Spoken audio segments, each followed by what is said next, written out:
రష్మిక మందన్న కొత్త Telugu cinema the girl friend నిన్న శుక్రవారం నవంబర్ 7న రిలీజ్ అయిన విషయం తెలిసిందే. ఇక ఈ సినిమా మొదటి రోజు కలెక్షన్స్ చూస్తే ముందుగా తెలుగు రాష్ట్రాల్లో ఈ సినిమా $1.5 గ్రాస్ కలెక్ట్ చేస్తే, ఇక ఓవర్సీస్ మేజర్గా నార్త్ అమెరికా నుంచి $1.5 అంటే మరో $1.5 గ్రాస్ వచ్చింది. అలా టోటల్గా మొదటి రోజు ద గర్ల్ ఫ్రెండ్ సినిమా 3 కోట్ల గ్రాస్ కలెక్ట్ చేసింది. పేరుకే ఇది పాన్ ఇండియా సినిమా అయినా కలెక్షన్స్ మాత్రం కేవలం తెలుగు రాష్ట్రాలు అండ్ ఓవర్సీస్ నుంచే వస్తున్నాయి. ఇక కర్ణాటక, హిందీ, తమిళ్, మలయాళం నుంచి అసలు కలెక్షన్సే లేవు. ఇక ఈ 3 కోట్ల గ్రాస్లో థియేటర్ల రెంట్లు, గవర్నమెంట్ ట్యాక్స్లు, ఖర్చులన్నీ పోను. డిస్ట్రిబ్యూటర్ షేర్ వచ్చేసి మరో $1.5 ఉంది.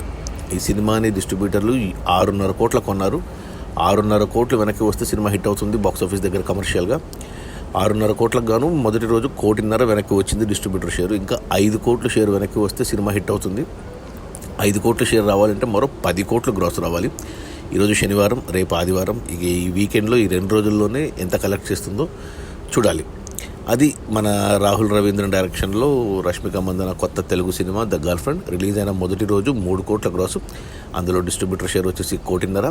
డిస్ట్రిబ్యూటర్లు 6.5 కోట్లకు కొన్నారు.